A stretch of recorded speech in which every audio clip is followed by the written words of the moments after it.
Hi, this is Chris, 24K on Instagram and 24K on Twitter. Today we are taking a look at the TeamMe Dice Mini Smart Wi-Fi camera. And as you can tell, it has an app for the iPhone and for the PC, or actually for the Android. This is called YCC 365 Plus. It's a free app download, and it can work over a local connection and over a cellular to Wi-Fi connection. So you can actually look at this camera from afar. It has night vision as well. On the back there is a spot for a MicroSD card and a charging port, but it also has a battery inside as well. And we'll show you how the software works in a little bit. Comes with a MicroSD card right here and a reset button tool. It also comes with a magnetic mount. So on the bottom it's magnetized, and you can actually put this upside down if you want, or at an angle, or whatever you want to do. But it comes with that magnetic mount and the recharging cable as well.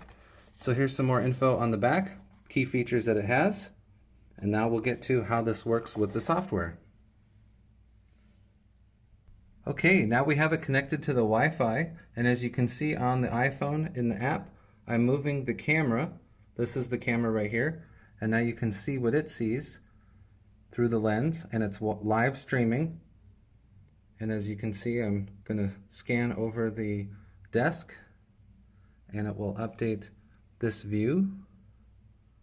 You can also put it in the HD mode as well, and you can change the angle of the camera just by turning the little box like that, so you get the live view right there. We like how well this works even in short range, but then you can have it connected over your wireless network to a cellular connection for remote viewing. So that's pretty cool with this little camera from TeamMe. And it comes with a micro SD card for recording videos from motion detection. This is Chris Roshnut, 24K on Twitter. Please subscribe to the channel. We appreciate positive comments and of course thumbs up. And also follow me on Instagram at 24K.